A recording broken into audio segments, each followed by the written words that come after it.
Hello friends, कैसे हैं आप सब। उम्मीद करती हूँ और प्रे करती हूँ कि आप सब बहुत अच्छे से होंगे, बहुत खुश होंगे। तो आज इस वीडियो में हम करने जा रहे हैं क्लास 8 से चैप्टर 5 बूढ़ी पृथ्वी का दुख। तो चलिए स्टार्ट करते हैं इस कविता को। क्या तुमने कभी सुनी है सपनों में चमकती कुल्हाड़ियों के भय से पेड़ों की चित्कार। कुल्हाड़ियों के वार सहते किसी पेड़ की हिलती टहनियों में दिखाई पड़े हैं तुम्हें बचाव के लिए पुकारते हजारों हजार हाथ। क्या होती है तुम्हारे भीतर धमस, कटकर गिरता है जब कोई पेड़ धरती पर। सुना है कभी रात के सन्नाटे में अंधेरे में मुंह ढांप किस कदर रोती है नदियाँ। इस घाट अपने कपड़े और मवेशी धोते सोचा है कभी कि उस घाट पी रहा होगा कोई प्यासा पानी, या कोई स्त्री चढ़ा रही होगी किसी देवता को अर्घ। कभी महसूस किया है कि किस कदर दहलता है मौन समाधि लिए बैठे पहाड़ का सीना। सुनाई पड़ी है कभी भरी दोपहरिया में हथौड़ों की चोट से टूटकर बिखरते पत्थरों की चीख। खून की उल्टियां करते देखा है कभी हवा को अपने घर के पिछवाड़े। भाग दौड़ की जिंदगी से थोड़ा सा वक्त चुरा कर बतियाया है कभी कभी शिकायत न करने वाली गुमसुम बूढ़ी पृथ्वी से उसका दुख। अगर नहीं तो क्षमा करना, मुझे तुम्हारे आदमी होने पर संदेह है। निर्मला पुतुल। तो चलिए देखते हैं अब इस कविता के सार को और समझते हैं कि निर्मला पुतुल जी जो हैं वो क्या कहना चाह रही हैं इस कविता के माध्यम से। बूढ़ी पृथ्वी का दुख, क्या तुमने कहा डैश डैश धरती पर। प्रस्तुत कविता में जो गहराई और भावनाएं हैं वो मनुष्य और प्रकृति के बीच के संबंधों, विशेषकर हमारे पर्यावरणीय कार्यों के प्रभाव को उजागर करती है। ये शब्द चित्र पेड़ों की कटाई के प्रति एक मार्मिक प्रतिक्रिया है जो मनुष्य द्वारा प्रकृति पर किए गए अत्याचारों को दर्शाती है कि किस तरह से पेड़ आजकल काटे जा रहे हैं और ये हमारे पर्यावरण को कितना नुकसान पहुँचा रही है।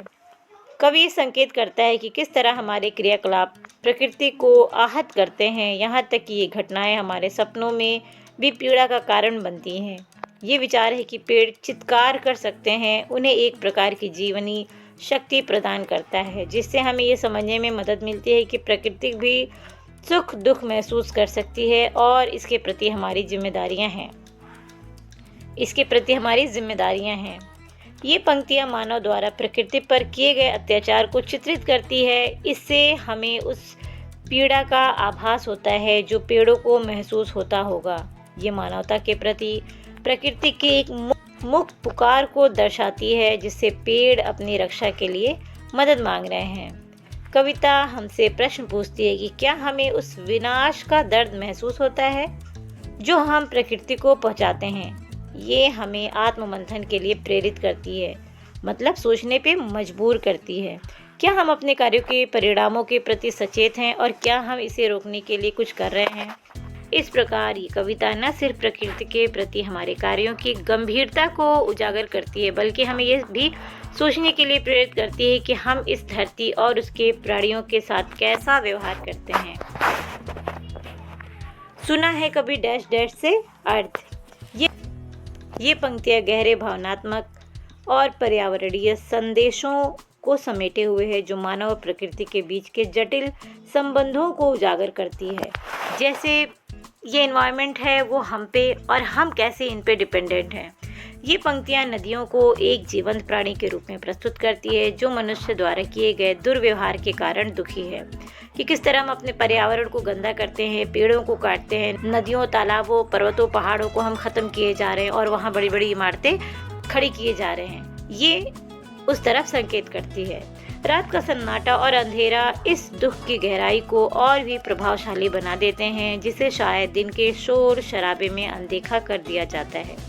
काव्यांश में नदी के उपयोग के बारे में सोचने के लिए प्रेरित करता है, खासकर जब एक घाट पर कुछ लोग अपने दैनिक कार्य कर रहे होते हैं तो उसी समय दूसरे घाट पर कोई अपनी प्यास बुझा रहा होता है तो कोई धार्मिक क्रिया कर रहा होता है। ये हमें याद दिलाता है कि प्रकृति के संसाधन बिना किसी भेदभाव के सभी प्राणियों के लिए है। ये पंक्तियाँ मानवीय गतिविधियों और प्रकृति के साथ हमारे संबंधों पर प्रकाश डालती है।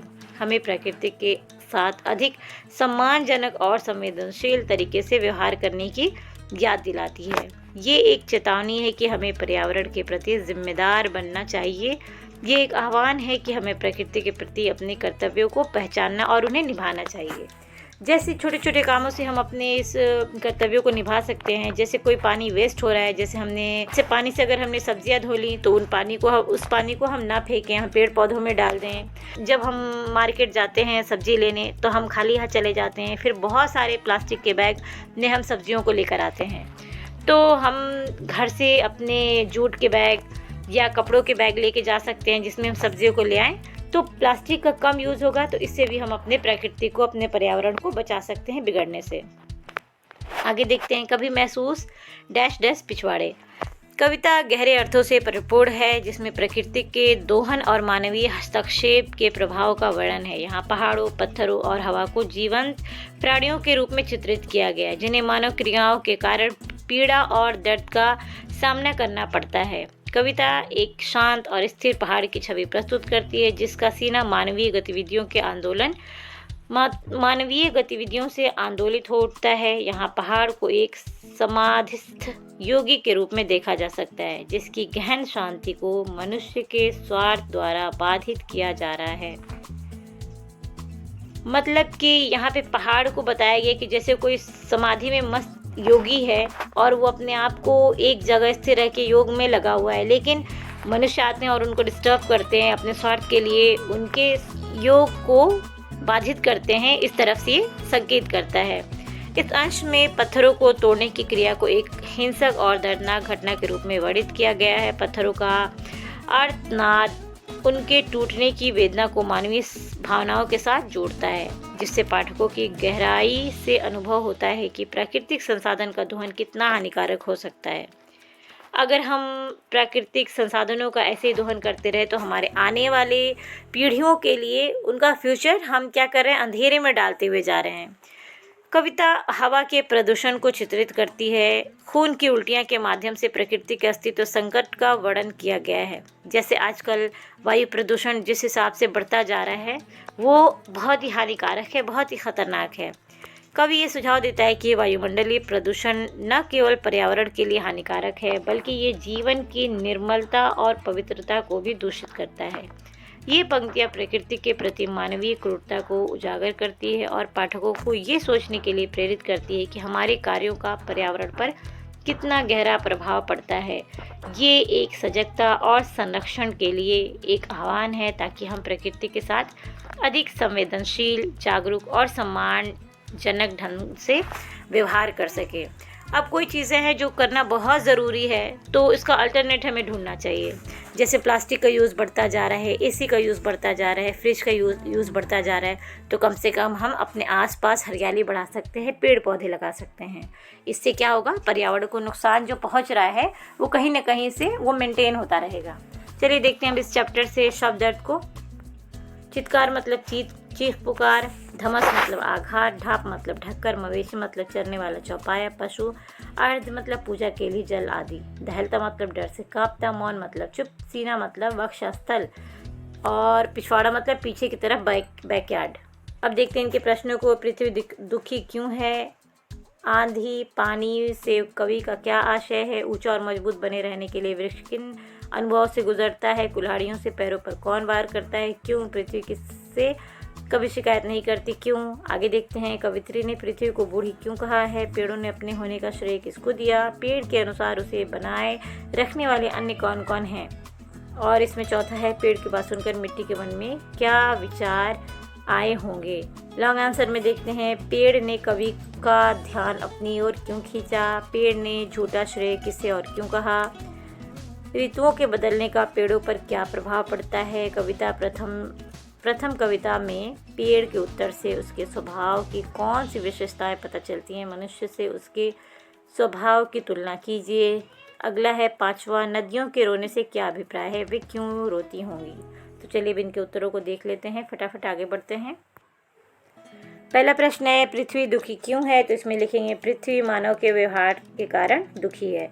दूसरा है, आंधी पानी से कवि क्या आशय है? तो आंधी पानी से कवि का आशय है हर हाल में, हर कठिनाई में। नंबर 3 पे है ऊंचा और मजबूत बने रहने के लिए वृक्ष किन अनुभवों से गुजरता है। तो इसमें लिखेंगे ऊंचा और मजबूत बने रहने के लिए वृक्ष तेज धूप, गर्मी, सर्दी, वर्षा आदि हर मौसम में डटकर खड़ा रहने के अनुभव से गुजरता है। नंबर 4 पे है कुल्हाड़ियों से पेड़ों पर कौन वार करता है, क्यों। मानव अपने स्वार्थ के लिए कुल्हाड़ी से पेड़ पर वार करता है, उसे लकड़ी की आवश्यकता होती है। पृथ्वी किससे कभी शिकायत नहीं करती, क्यों। पृथ्वी मानव से कभी शिकायत नहीं करती क्योंकि वो मानव को संतान मानती है और सहनशील है। अब शॉर्ट में देखेंगे कवित्री ने पृथ्वी को बूढ़ी क्यों कहा। तो इसमें देखेंगे मानव द्वारा निरंतर हानि पहुंचाने के कारण पृथ्वी का सौंदर्य नष्ट हुआ है, इसलिए कवित्री ने उसे बूढ़ी कहा है। आगे देखेंगे पेड़ों ने अपने होने का श्रेय किसको दिया है। तो पेड़ों ने अपने होने का श्रेय अपने पैरों तले की मिट्टी को, अपनी गहरी जड़ों को दिया है। अगला है पेड़ के अनुसार उसे बनाए रखने वाले अन्य कौन कौन से हैं। उगता डूबता सूरज, भरता छींचता चांद, बदलती ऋतुएं, उमड़ते मेघ, आंधी पानी आदि पेड़ को बनाए रखने वाले हैं। नंबर 4 पे है पेड़ की बात सुनकर मिट्टी के मन में क्या विचार आया। पेड़ की बात सुनकर मिट्टी ने मन ही मन पेड़ को धन्यवाद दिया होगा। अब लॉन्ग आंसर देख लेते हैं। अब इसमें पहला है पेड़ ने कवि का ध्यान अपनी ओर क्यों खींचा। तो इसमें लिखेंगे पेड़ हर मौसम का सामना करता हुआ मजबूती से अपनी विशालता के कारण डटकर खड़ा है, इसलिए उसने कवि का ध्यान अपनी ओर खींचा। दूसरे नंबर पे है पेड़ ने झूठा श्रेय किसे और क्यों कहा। कवि ने पेड़ को मजबूती से खड़े रहने का श्रेय देना चाहा। पेड़ को लगा कि उसके होने या बने रहने का कारण वो स्वयं नहीं है, इस कारण उसने कवि के श्रेय को झूठा कहा। पेड़ के अनुसार उसकी मजबूती का श्रेय औरों को भी जाता है। नंबर 3 पे है ऋतुओं के बदलने का पेड़ों पर क्या प्रभाव पड़ता है। ऋतुओं के बदलने पर कभी पेड़ों के पत्ते झड़ जाते हैं, कभी नई कोपले, हरे पत्ते, फूल, फल आदि से वृक्ष लग जाते हैं। नंबर 4 पे है प्रथम कविता में पेड़ के उत्तर से उसके स्वभाव की कौन सी विशेषताएं पता चलती हैं। मनुष्य को उसके स्वभाव की तुलना कीजिए। तो इसमें देखेंगे पेड़ के उत्तर से पता चलता है कि वो संतुलित, शांत, सहनशील, विनम्र और कृतज्ञ है। ये गुण मनुष्य में होने आवश्यक हैं, जो प्राय देखने को नहीं मिलते। नंबर 5 पे है नदियों के रोने से क्या अभिप्राय है, वे क्यों रोती हैं। नदियों के रोने से अभिप्राय उनका अस्वच्छ होना है, जल का कम होना या सूखना है। अपने जल को लगातार प्रदूषित होता देख नदियाँ रोती होंगी। आगे है भाव स्पष्ट कीजिए। सिर ऊंचा किए अपनी जगह अड़े हो, हर हाल में बने हो, डटे हो, कोई भी परिस्थिति तुम्हें विचलित नहीं करती। उसके बाद है ख मुझे तुम्हारे आदमी होने पर संदेह है। तो इसका मानव वही है जो संवेदनशील होकर दूसरों के लिए दुख दर्द को समझे। जो प्रकृति से दुर्व्यवहार करे उसे कवित्री मानव नहीं मानती। आगे है चांद भरता छींचता है। चांद की धीरे धीरे घटने और क्रमशः बढ़ने की प्रक्रिया को स्पष्ट किया गया है। ऊपर उठा हूँ उतना ही आकाश में। तो इसका है मानव जितना विनम्र होता है उतना ही सम्मान पाता है। इसमें चारों ऑप्शन में से सेकंड वाला ऑप्शन राइट है। दूसरा है मैंने कहा पेड़। कविता में कवि ने पेड़ से प्रश्न पूछे, किंतु दूसरी कविता में कवित्री हमसे उत्तर मांग रही है क्योंकि। तो इसमें राइट आंसर होगा वो प्रकृति पर होने वाले अत्याचार की ओर हमारा ध्यान खींचना चाहती है। नंबर 2 पे है जो मरणधर्मा है वो ही जीवनदायी है। इसमें मरणधर्मा से कवि का आशय है जो नश्वर हो। अगला है वो ही जीवनदायी है कैसे। आत्म बलिदान देकर ही वो दूसरों को नव जीवन देते हैं। मिट्टी और जड़ें धरती में रहकर ही वृक्ष को हरा भरा और जीवित रखते हैं। ग्रामर पोर्शन में देखते हैं नंबर 1 में उचित विकल्प पर सही का निशान लगाइए। तो आकाश का सही पर्याय है नभ। सतियों का तद्भव रूप है सदियों। मर्मृत शब्द का प्रयुक्त प्रत्यय है इत। मैंने कहा पेड़ डैश डैश कविता के पहले पद्यांश से छाट कर लिखिए। संख्यावाची विशेषण लिखना है तो लिख दीजिए 100। गुणवाचक विशेषण लिखना है तो लिखिए बड़े, ऊंचा, संतुलित, धीर, शांत, विनम्र। पुरुषवाचक सर्वनाम लिखना है तो लिखिए मैंने और तुम। भाववाचक संज्ञा में लिख लीजिए हरियाली। समुच्चय बोधक और योजक में लिख लीजिए और पर। अनेकार्थी शब्दों के इस प्रकार वाक्य बनाइए कि दो अलग अलग अर्थ स्पष्ट हो जाएं। जड़ और जड़, तो पहला है लगातार अभ्यास से जड़ बुद्धि वाले मानव भी सफल हो जाते हैं। पीपल के वृक्ष की जड़ें गहरी होती हैं।